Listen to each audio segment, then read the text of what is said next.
pour into the clap. There you go. Hi, Barbara. Here, get your hair cut. Very nice. Very nice. All right, so welcome everybody. We'll start at 6:30. I will be prompt. Thanks for joining us. My name's Jean Blackwell-Font. I am at collaboARTive in Miami, Florida. Tonight we have a special guest. I do this typically on, let's see, what's my thing saying? Got it. You have to confirm you're being recorded. Typically I do this on the third Wednesday of the month, and we have some familiar faces here. Thanks for being here. In partnership with the Betsy Hotel, who is one of our amazing partners, they have the 9th annual Escribe Aqui right here, Poetry Festival, which I helped to sort of develop 9 years ago. I worked with Deborah 9 years ago to make this happen, and it's still happening. And I thought it would be really fun to combine what we do here at collaboARTive visually with what Deborah is doing at the Betsy with literary arts. So we're going to have some fun tonight. Now, typically we do a prompt, a word. We're breaking all the rules, no rules here.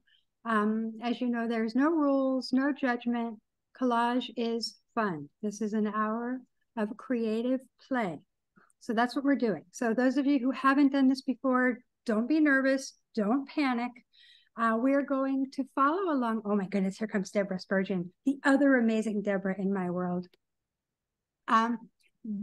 We're going to listen to Caridad, who I will introduce in just a moment. And instead of having one word, we're going to have all of the wonderful words that flow from her lips, right? She's a poet. She knows how to do words. So we're going to listen to her, and hopefully you will be inspired by something to make work. And if not, you can sit there with your hands in your laps, or you can make collage on whatever you want to work with. If you've never done collage before, don't worry. There are people in this little group here who know what they're doing and have done this before and are always happy to talk about materials, ideas, techniques. All right, so all that out of the way, let me do, let's see if I can find her bio. I am not as, here we go. Our lovely poet, Caridad Moro-Gronlier, was born in Los Angeles to Cuban immigrant parents who relocated to Miami. The recipient of an MA in English literature from FIU, Moro-Gronlier is the author of Torteria, poems, winner of the TRP Southern Poetry Breakthrough Prize, published by Texas Review Press, and the chapbook Visionware, published by the Finishing Line Press New Women's Voices series.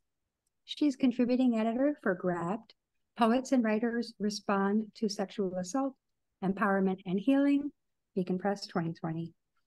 And she is the associate editor for Swim Every Day. I did not know that. Moro-Gronlier received an Elizabeth George Foundation grant, a Florida Individual Artist Fellowship in Poetry, and a finalist, and is a finalist for, or was a finalist for, both the Andres Montoya Poetry Prize and the Hudson Prize from Black Lawrence Press. She has been nominated for a Pushcart Prize, Best of the Net, and Lambda Literary Award. I am very pleased to introduce you to our inspirational prompt for the evening. This is Caridad. Thanks, Jean. Hi, everybody. Thanks so much for being here tonight. I'm so excited. And I was telling Jean that I scrapbook, which is collaging. So part of me wants to be here. So you might see me next time. So I'm going to read some poems. We can, after I read, if you have any questions, feel free to ask. We can talk about the poems, talk about anything you like, anything that comes to mind, any idea at all that might contribute to your creativity in any way. And I'm going to start with the first poem called Fourth Quarter. The dolphins were winning for a change. Parties paved a path toward a perfect season and every Sunday measured by Marino's quick cannon release. An assortment of aqua and orange flung around a rotation of rooms united in their hatred for the other side. Each week I came and joined the wives, learned the couch to kitchen shuffle, but never wore a jersey or the right colors, keys in hand at halftime, the only beer run volunteer with no pennant affixed to the rear car antenna. I was there for you, but I never cheered or submitted to the show of sentiment you held toward me before every huddle, the hope you dispelled after every hike. I didn't care about the offense, the line, but you tried, but couldn't get past what I believed. Game after game, you did nothing and called it a win. Tallied your success in sacks and yards you didn't run. You didn't notice the clock on us winding down.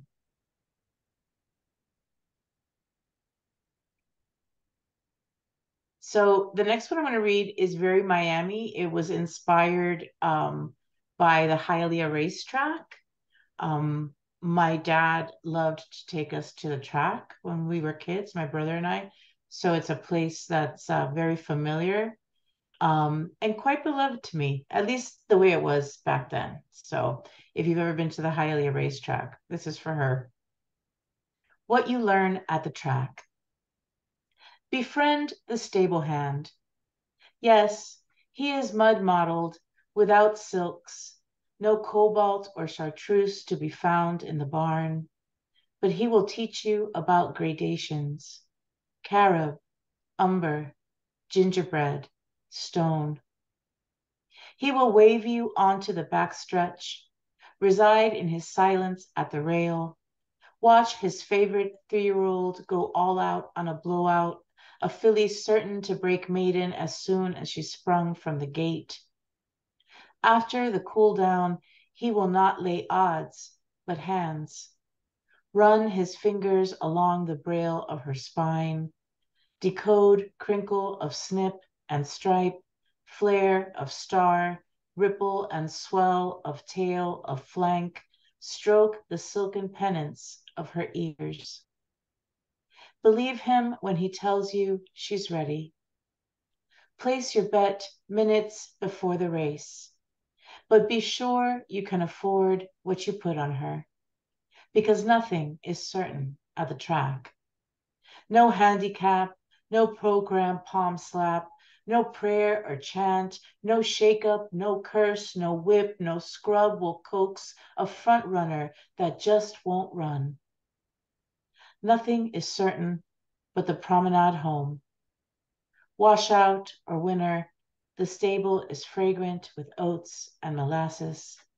Feed sweet enough to overpower the stink of the hot shoe, the hair singe that clings to the rafters. So I'm just, before I read anything else, are there any questions? Thank you. Thank you so much. Thank you. Yeah, I will mention that, you know, I was telling Caridad, we are a very chatty group. So feel free in between poems to ask questions or make comments or cheer. Yay, we like that one a lot. Or, you know, participate in whatever way you feel is, you know. Oh, I see somebody put their hand up. Deborah Briggs, I calling you. I'm also a teacher in the daytime, so I'm very comfortable with this format. Don't worry, I'm good. Go ahead, Deb. You're muted. You're muted. I wonder if I can. Okay, can you hear me now? Can you hear me now? Yeah. Okay, so you guys know I'm an interrupter, and all of a sudden I'm raising my hand, so go figure that out. But two things. One is my favorite line, the living room to kitchen shuffle. Raise your hand if you've ever done that before. I have, especially when I visit my husband's family in Alabama. Okay, that's number two, Jean. There's some people at the Betsy who would like to log on, but when they log on, it says sales are closed. Is there a way to log on during the event? Or is that? Yeah, you can send them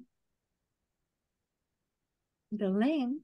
Okay, I'll send them the link. Just don't let me interrupt. I'll just go ahead and do that. See if I can make that work for them. Okay.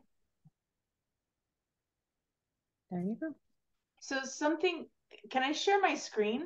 Oh yeah, Barbara has her hand up. Oh, sure. Yes, Barbara. Take it down, Barbara. I did. I just took my hand down. But I love your use of words, kind of painting these scenarios that have to do with sports and relationships.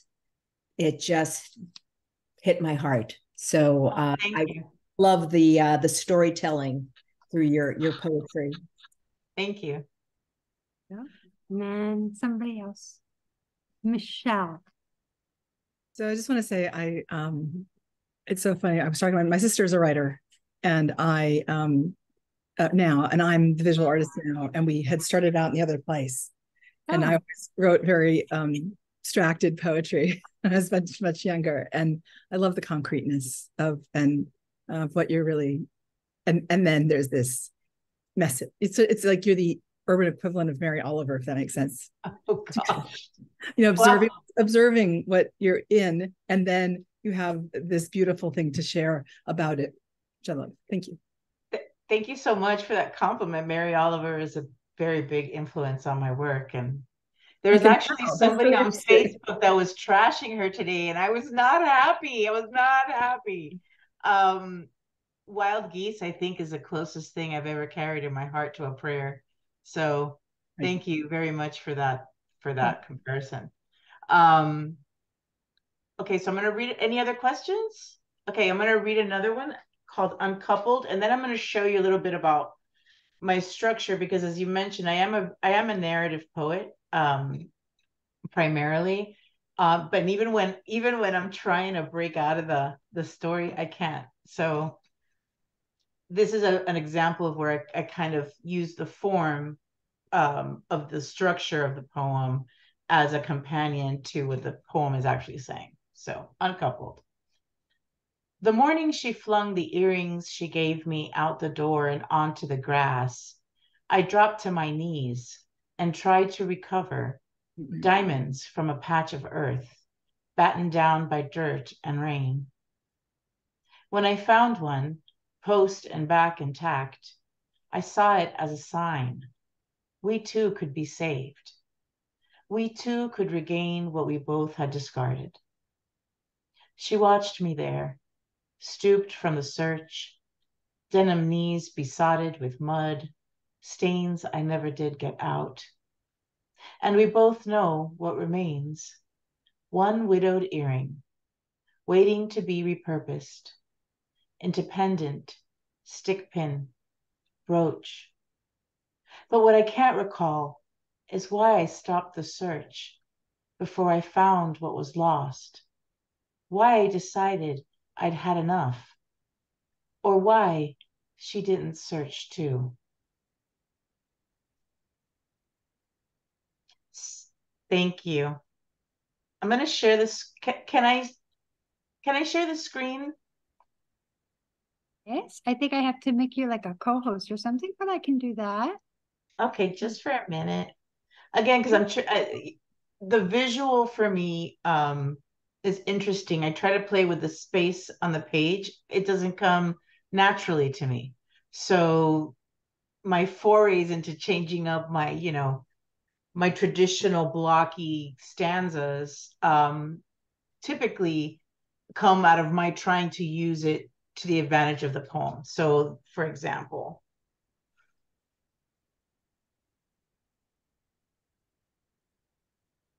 so if you notice, it's called Uncoupled, right? So I wrote it in couplets. But at the end, once the speaker has realized that, the metaphor of the earring, of course, is for this failed relationship, then I made it that last line is a singular line to reinforce that the speaker is now alone, right? So if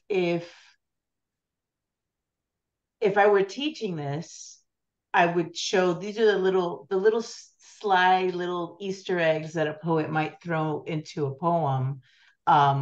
That later in some graduate school class, people will talk about whether, I did it on purpose or not. And yeah, I did. But like I tell my students, if I'm dead when they're talking about the poem, they're just gonna have to write a convincing paper one way or the other. But I thought, because again, they're doing the visual thing, to give you an example of that. Michelle, you have your hand up? Oh, no, sorry. I don't think I took it down. Apology. I tried to. No worries. Throw it. This is reminding me of taking me back to lockdown, where I was teaching, and I was like, okay, so and so, what are you thinking? I know. I Turn on your camera. But I love the fact that the literary is visual, right? And I'm just thinking, as we're here together, it's really pretty magical to have someone who's an expert wordsmith, right? Speaking, I don't know, it's just beautiful. It's different in Caridad, and Jean and I have been doing these other readings, which are straight ahead readings, but it's so interesting to be responding to, people responding to what you're saying in the moment with visual stuff. I don't know, pretty beautiful. And then you put that up, which shows a visual manifestation of what you're trying, just if you look at that, you get it, right? So and I tried that. That was a poem that I was kicking around for a while, and I tried it in as a villanelle, which is a French form of a repeating line poem, and it didn't work. And it worked this way. And again, I think it was reinforced by those couplets, and those little mini ideas. Each couplet is a little vignette, and then the speaker on her knees, and it is I tried to choose visual poems and poems that would be evocative for you all. Could take you on any pathway, really. This one was, there is a tunnel off of Sunrise Boulevard that I love tunnels because there's not a lot of them. Well, now there are a few, but they're not as common as you would think, being, where we are, right? So anytime I would go through, I felt like a kid. So this was born there. And it's another metaphor for, I'm either talking about love, family, or broken hearts, y'all, or identity. So it's all kind of in there. My Florida, Miami, South Florida is very much a character in my book. And this is one of those pieces. Taking the Sunrise Tunnel. Call this your life. Passageway gouged in the ground.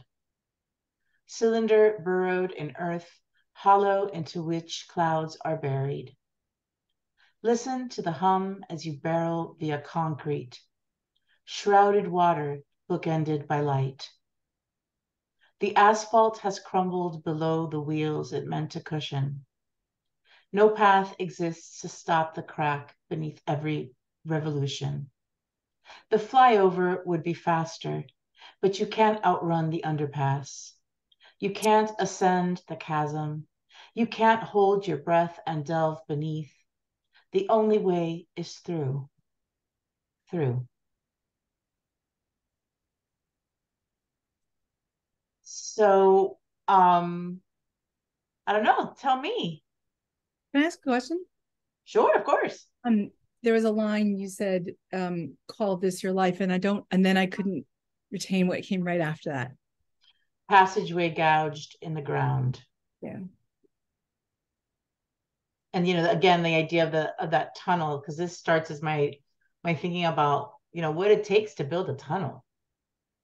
It's pretty crazy, right? And how you have to, and how you, if you think about it, we are just like encapsulated within the water. And how every time I go through a tunnel, I'm always looking for that light, right? No matter what. Even I remember driving into Seattle, and we had to go through a tunnel, and of course I had to play Nirvana so that I could drive into Seattle with Kurt Cobain. This just had to happen for me.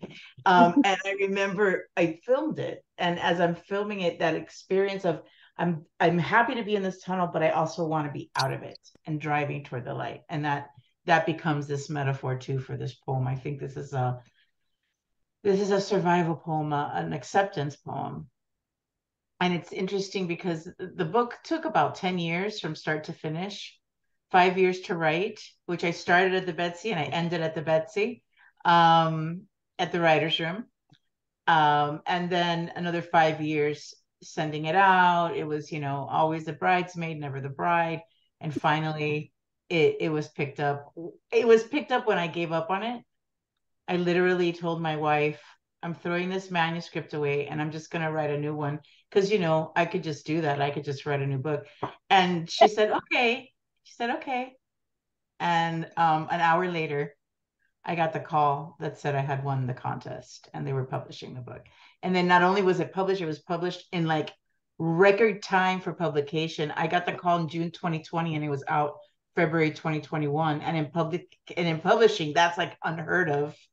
And it was the best press. I love just a beautiful and so this just read is a later poem. And I think in the trajectory of the book, you can see that. You can see there's a sort of wisdom that the speaker in the arc of the book happens, a little more accepting. She's been beaten up.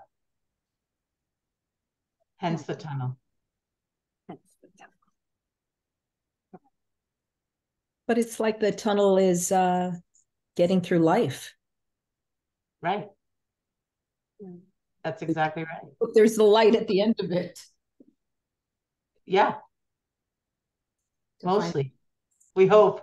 No, always a light. There, I mean, even if it's our hoped for light, there's always a light, I think. Now I feel Shall like I read a few more? Please. Sure. Okay, I'm gonna open it up. Give me a minute.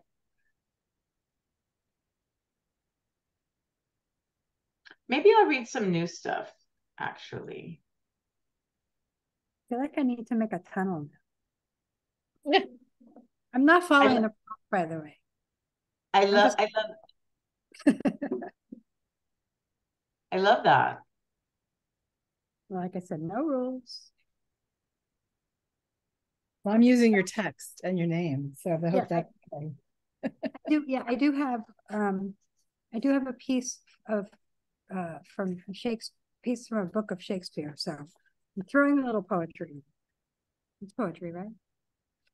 Yes. He did it all. Yeah, it's really a play, but.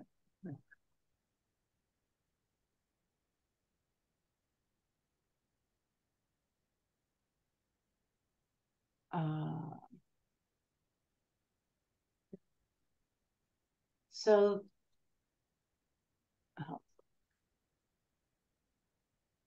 this is a piece that I wrote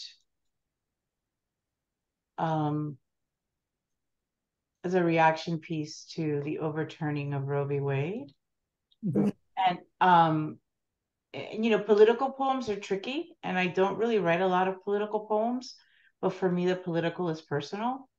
So by framing it through a story, I think that it's a good way to, because I can be very bombastic and very absolute in my views, but as I got older, I realized that doesn't really engender people to listen to me.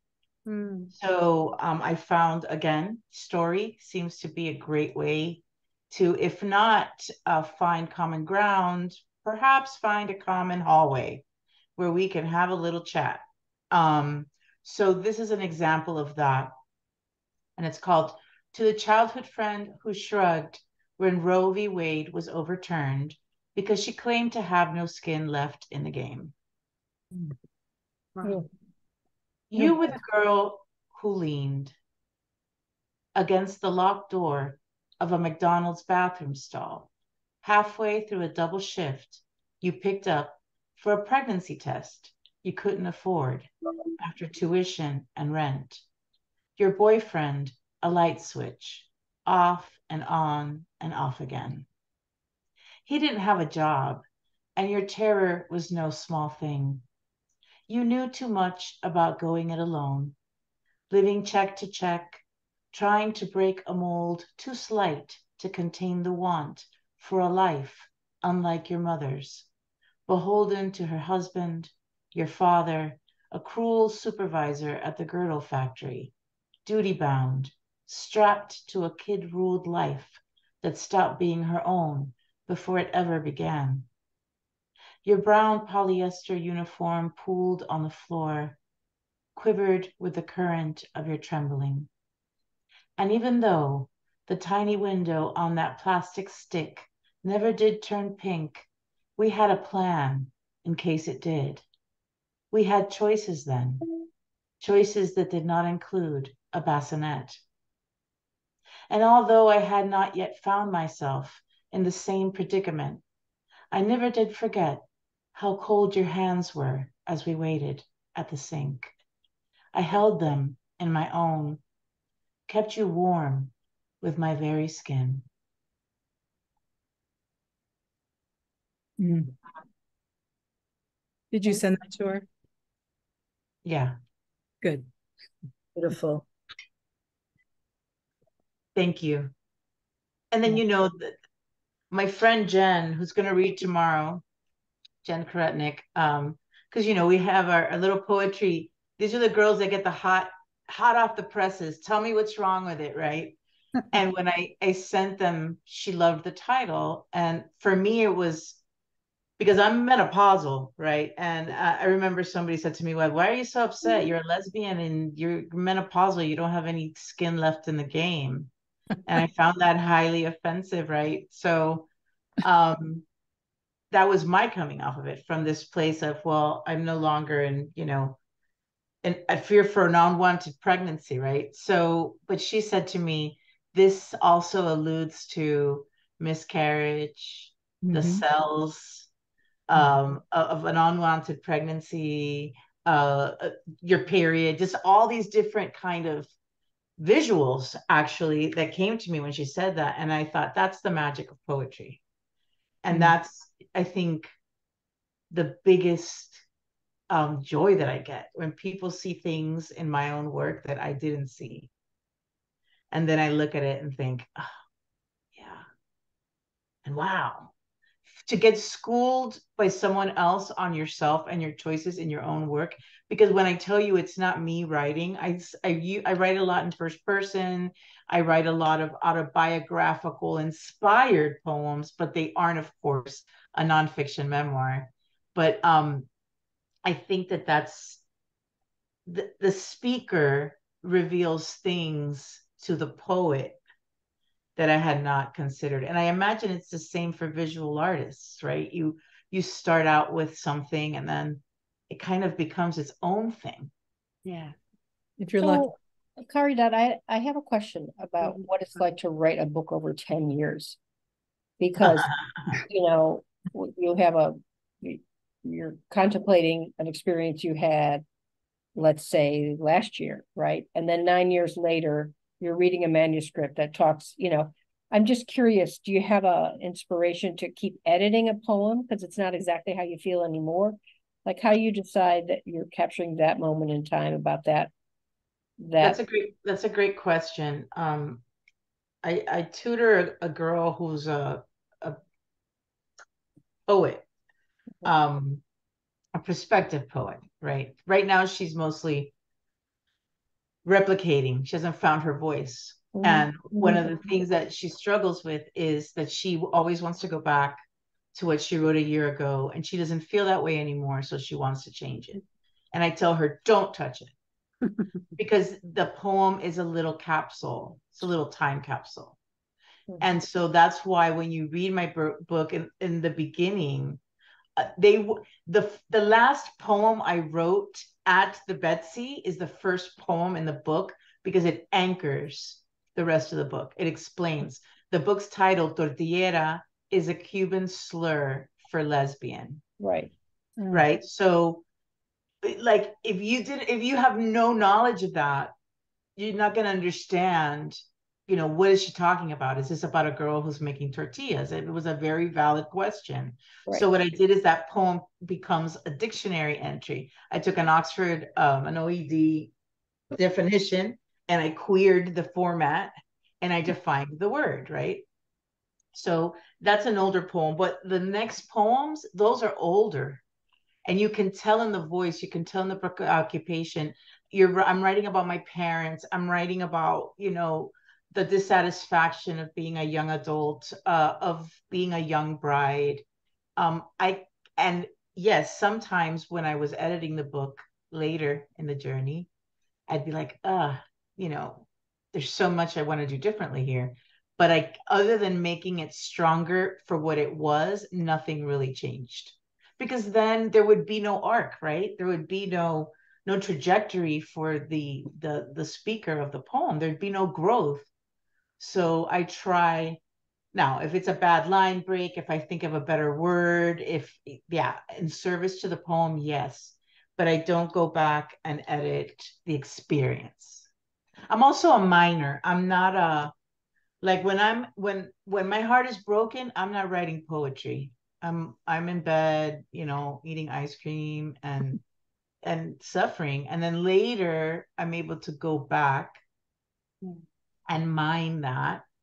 And with a little distance, right? Like I might write like really sloppy, bad feelings, but the work in cleaning it up comes later for me. Some people, like my friend Alexandra, wrote her book.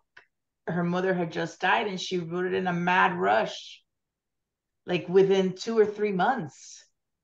And I thought, wow, okay, that's a different way to approach it. And there's so many different ways. That's interesting. I'm going to say that artists kind of feel the same way about their work. My husband he teaches art. And so we're always talking about, oh, we don't like that. That's from when we were, we didn't know what we were doing. But we always say, well, don't get rid of it, because you see the process, you see the growth, like you said. And you can always go back and look to it and reference it, but you do see who you were then. And there is absolutely a reflection of who you were, what you were thinking, and the skills and the abilities you had then. And then when as you progress in your practice, you continue to grow and develop, and you're a different person, and the work shows that, reflects that. So, it's hard. Well, if you were to come to my studio, you would see that he really does not. We have so much work here. We just have so much work because we really don't get rid of anything. It's easier with poetry, right? Because it's just a skinny little piece of paper. But I don't even get rid of my drafts. Emotionally, it's the same. Same. I don't get rid of my drafts. And then, I'm Gen X and I print everything because, I can't trust the machine. So I keep a lot of paper. So my son makes fun of me. He's like, really? You need to keep that, do you? Yes, I do.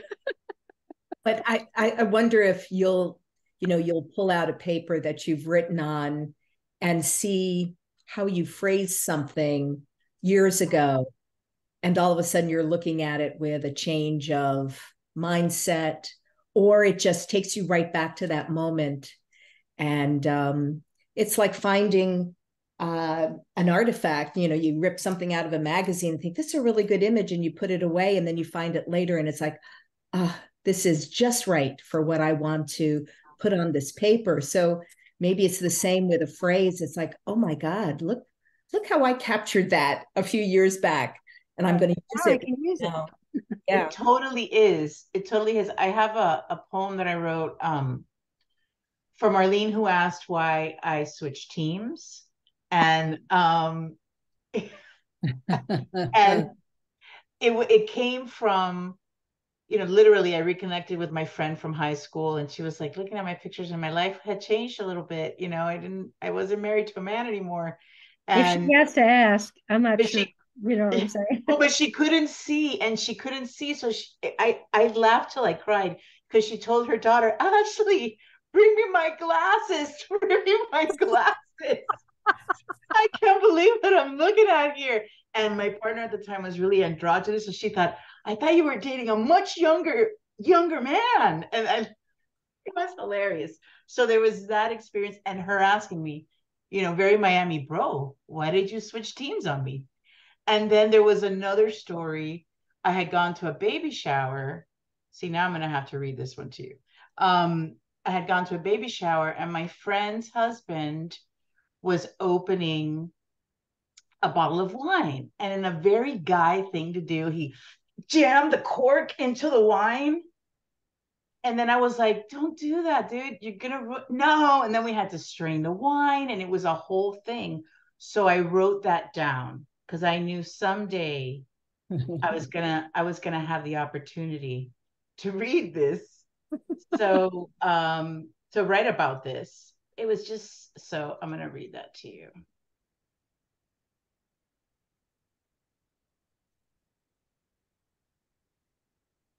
Forgive me as I search. Yeah, you're digging stuff up that you weren't planning on. Thank you. Hey, like I said, I'm a teacher. I'm always ready. Right. Never be. We were talking about it. It's like, these 4 poems aren't going to be enough for an hour. What am I going to do? I'm like, I was like, No, I have another example of that. If you'll just give me one moment. How about you? So for Marlene, who asked why I switched teams. So this came from the 2. One night at a party, I haggled with my date over a bottle of Pinot Noir and a corkscrew he refused to hand over. He wasn't a prick, just a man who thought the juice was his because he brought me, and that's what guys do, even though he didn't have a clue how to handle the entry or the swivel of the screw, as if force could make anything come faster. He remained determined, despite the cork crumbling into flecks, his failure afloat the surface of what he'd sullied. A watchful brunette crossed the room, slid her body between us, slid his hands off the wine, slid her eyes down the bottle, and insinuated the tip of the screw, deeper by turns, dislodged the cork in one fluid motion, and poured red velvet into my glass. Later, she spoke of Portuguese cork trees so evolved they had learned to ward off disaster, impervious to drought or fire, the chew of termites and chainsaws, trees capable of renewing their skins. I listened beneath a canopy of white sheets, another bottle breathing beside her bed. Nice. Thank you. So that other turn, so like none of that is true, but it all came from true moments. And well, there was a brunette, but it wasn't that particular incarnation. So, it was your comment was right on. We saved the little bits. And then you go back, and when I don't know what to write about, I dig through that, and it always works. I was talking to Paula Novara, who's a very well-known art quilt maker, whose work is gorgeous. If you ever, it's a K at the end, if you ever want to see it.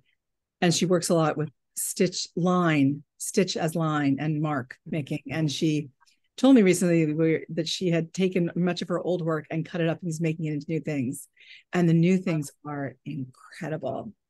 And so I said, you know what? I have this pile of things that aren't finished, quote unquote, but it's because they're sort of like they were an idea and just didn't go anywhere, or I've outgrown it, or whatever. I'm never going to go back to that person who could have finished it. And so it's like, I'll just cut it up. It's so freeing. It is. It is. Because it's all still me and my art. So it doesn't really matter what form it comes out finally and gets resolved. It just that it gets resolved at some point somewhere, that everything in my studio eventually goes away into art. That doesn't keep replenishing with more plastic and more cardboard and more, crayons. More and more. I know we have horrible pack rabbit habits probably in this side of the artistic world that are not necessarily yours. Nor the annoying alarm, but I have no idea why it's. Well, I'm a pack rat. I just keep it all in pretty boxes, so you don't know. That's the secret. That's the secret. Just throw it in a box. containers. Keep the chaos well packaged. Well, other And Exactly. label it, and then you know. It's like, oh, I know what that is. yeah. Well, I have a label Have maker, and I solutions. gotta tell you, Oh, it's my my friend. friends, It's my my friend. friends have solutions. My friends have solutions. They put it in a box, label it, and bring it to me. Oh, oh, don't tempt me. Don't tempt me. I'll take it. Give us your address at the end there. Never seen my studio. She knows.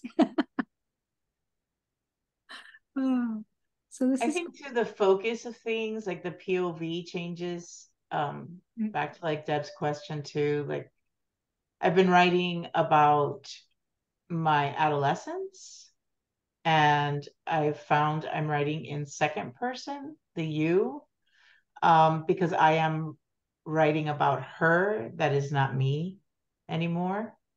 And that is really actually quite powerful because I find I have this empathy for her.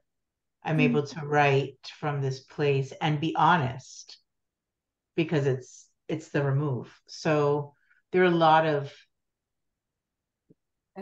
perspectives and ways to approach, what you're doing, what you're writing, and I think I don't get rid of anything either for the same reasons. You can always tear it up and make it something else. And I keep my slush pile uh, of poems that I refuse to let die because even if it's just a line, as you said, it's your work, and I'm going to use it somewhere somehow.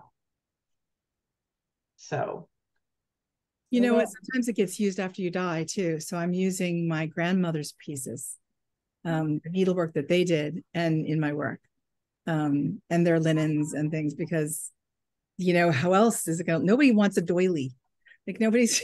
No, we're not using oh my gosh, crochet tablecloths anymore. But I they're beautiful. have these embroidered napkins that my grandmother made for me that I would never use.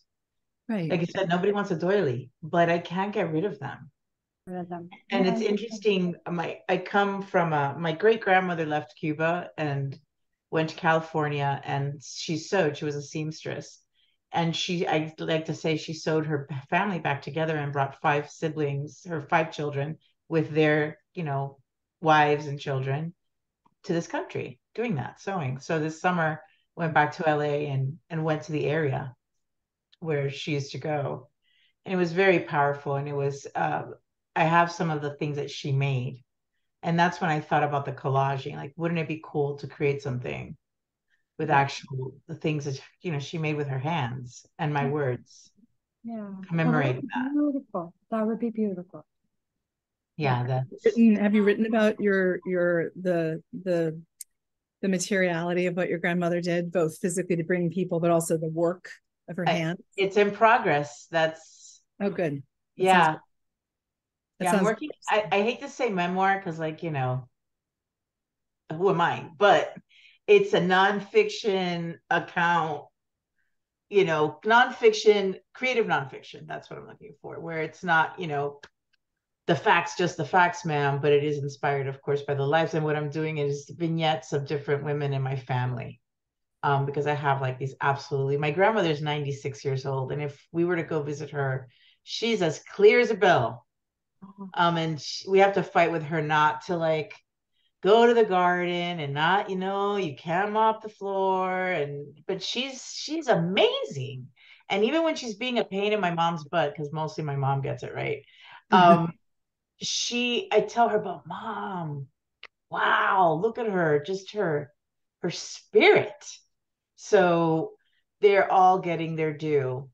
And also the you helps with that too, because I want to tell my mother's story, but there are things that like I said to her, do you give me permission to write about these things? Because they're stories she's revealing to me now, woman to woman, not mother to daughter solely, right? So she said, yes, but you can't say it's me.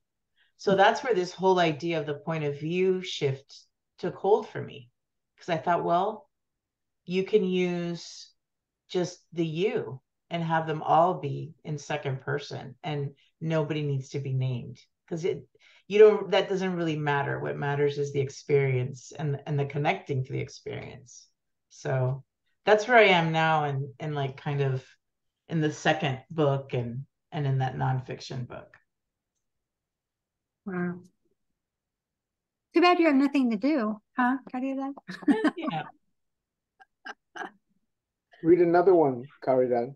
Yes. Well, Hi, Jonathan. hi, Jonathan. Hi. You can't see me because I can't, my camera doesn't work. I can't see you, but I can see you because I see your picture and your dapper hat. So, you Yes. know, you're always doing you. So nice to see you. Nice. Jonathan and I go way back in the poetry scene. Yeah. Way back. So I wrote this for my editor, actually. I laugh because last year I also curated Escribe Aqui, and the theme this year was otherness. Last year it was writing on the hyphen. And my editor happens to be a Cajun who grew up loving Spanish. He spoke French, but he grew up loving Spanish. And I was a Cuban who grew up loving French, even though I spoke Spanish. So we had like this mirrored experience. And I came and I met him at the Betsy. And, you know, the joke is a Cajun and a Cuban walk into a bar. And we had a fantastic time. And, you know, I fell in love with him platonically. He was just like so wonderful. And he really, he told me he was this boy on the bayou writing poems while his family was fishing. And I thought that's a poem in and of itself, right? I can imagine this boy. So I think like the girl in me connected with the boy in him. And he told me he was very grateful to be at the Betsy. And he kept saying, I can't believe I'm walking around here in this place. Who am I to have this? And I was very touched by that. So I wrote this for him and after our conversation. When you say you don't know why good things just fall in your lap, or J. Bruce Fuller. Nothing ever just falls. A thing must be affixed for the drop to commence. Nothing held is released without effort. The felling requires force, a machete, a hurricane, heart rot that hollows out the trunk of the tree it has invaded. Listen, friend, it's okay not to know why it's your turn now. What matters is that you remember to ask the busboy's name. For 3 nights, he sets your place at the table. He brings cutlery, an orchid, a pressed linen napkin to keep your hands clean. Let it fall in your lap.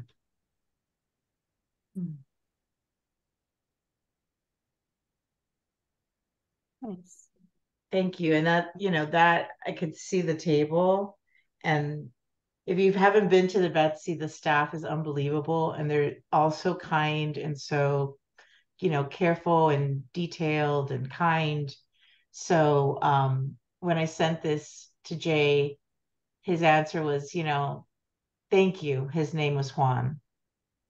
And I love that. It's, because we do these things and we go out in service of the poem, but really the poem is in service to people and to our community and to our connections with people. And I love that one of the things that he brought out of this time at the Betsy was this incredible person who set his place at the table and how thankful he was for that. And I find just beauty in that. And it was worth the poem. Nice. Very nice. Thank you. So are y'all going to share anything? I was going to say, I just realized, let me unspotlight you. So for those of you that haven't done this before, right around this time, we do show and tell. This is creative play, right? So we've spent the last 15 minutes listening to poetry, being inspired, scissors and glue. And typically around this time, we do a little show and tell. So if you are so, if you are so inclined. Thank you. Language. If you are so inclined, I'll start because as I said, I have not, well, you've seen my work the whole time. I've got this thing going here, but I have not played along. I don't know where I started or why, but this is what I did. but I did do one of those, poem things where I took Shakespeare and I turned it into something else. Blackout poetry. Blackout poetry. I did blackout poetry. What is that? That's where you can take. Oh, yeah. Yeah. So I did some of that. So I feel pretty good about that. So I kind of stayed with the theme. I love that. And that's a great, that's a great thing to do with bad poems that I've written. Or bad You black them out and just create something else. There's a lot of cool work, and there's a lot of cross play with visual artists and this sort of poetry for obvious reasons, right? So yes, exactly. And that's one of the reasons we did this tonight, because words inspire visuals and visuals inspire words. So that's kind of why we want to do that. So who's going to share? You can raise your hand, or you can raise your hand on the thing. I will. Say me. I will. But funny, Jonathan. Yes. You can't see me, but you can hear me.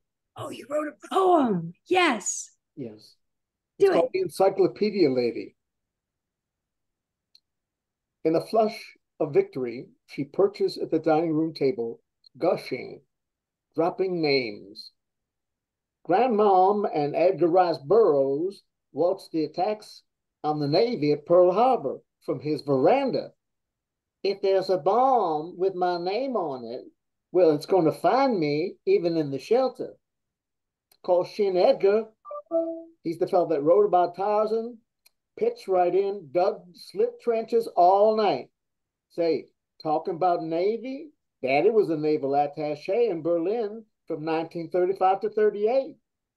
He and Mama had the choice of seats for the 36 Olympic Games. You know, the ones where that Negro boy won that mess of gold medals. Spying and socializing and spying must have been fascinating. When I was growing up in Memphis, I wondered about all those photographs.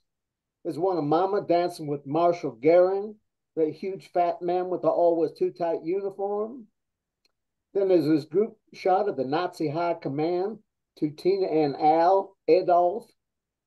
But the signatures are all squiggly like horror penmanship. You know how signatures are? Of course, it might have only been Eichmann, the other Adolf, the one they say planned the deaths of all those Jewish people. She wondered about the photographs. I wonder, there's a limit to what can be learned from books. Even a deluxe trimmed in gold leaf set like the one she just sold me. In mid-babble, I cut her off politely with the excuse that I'm tired. I am tired. Still chattering as I steer her doorward, she bids me a cheery good night, totally unaware I plan to execute my 3-day cancellation option.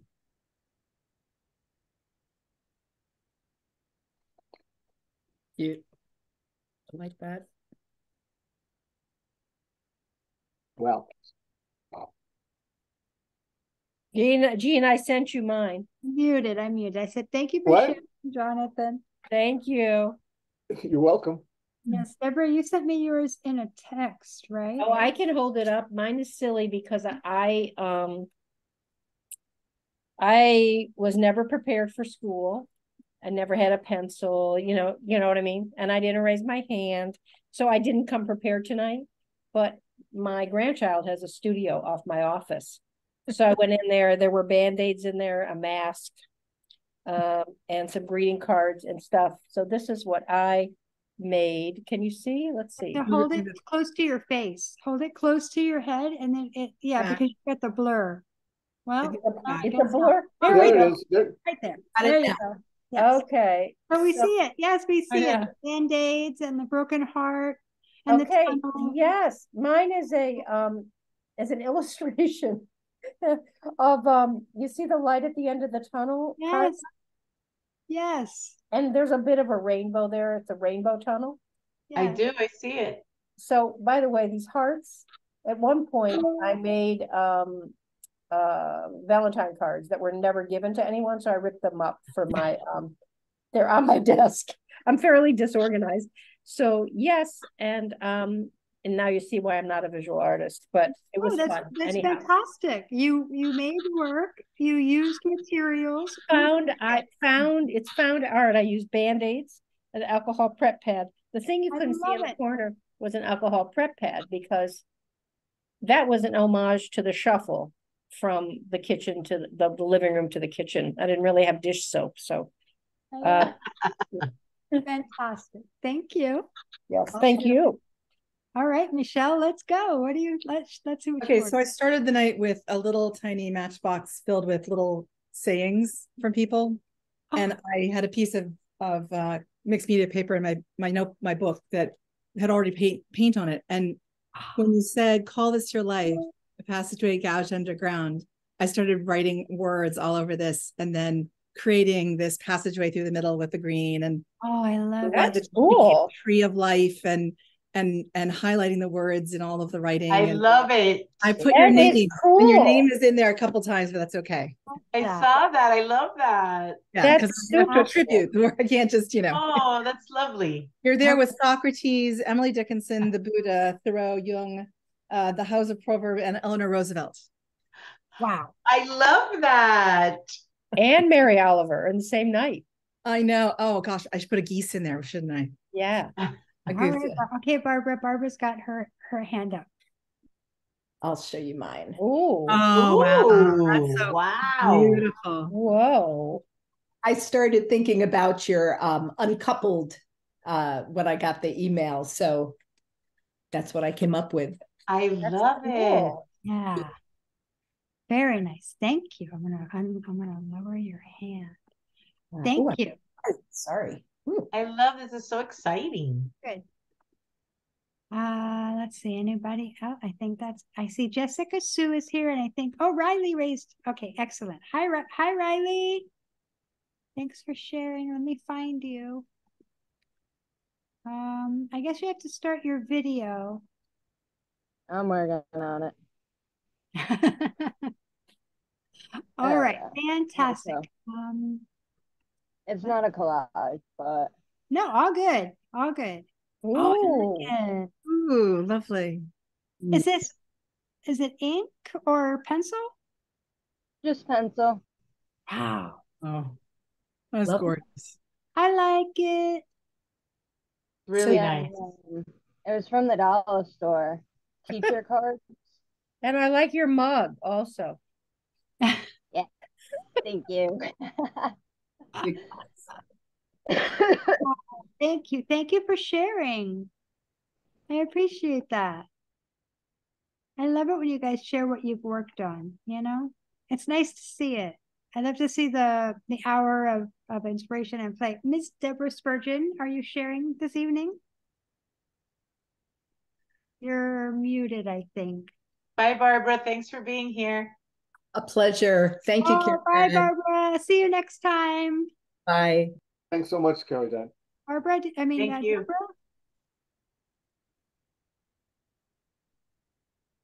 Nope, still can't hear you. Oh, well, just do your thing. Oh, my. Oh, wow. It's beautiful. Wow. This is beautiful. Look at you. I can't hear you, but I can see you. I don't know why. All right. We'll figure out next time. It's beautiful. Well, everybody, Thank you, Jane. we've had a lovely hour of creative play. Thank you. I'm doing this again next week, actually, because it's the third Wednesday of the month when I usually do this. I hope you come back some other time. Join us for some creative play. Collage. It's very easy. It's very comfortable, and it's just fun. Thanks for joining us. Thank you, tomorrow. Thank you, Caridad. Thank you so much. Thank you. Bye. See you tomorrow. See you tomorrow, Jean. Take care. Yes, we have tomorrow. There is more poetry tomorrow. Yes, more tomorrow. Join us. Take care. Bye. Good night, everyone.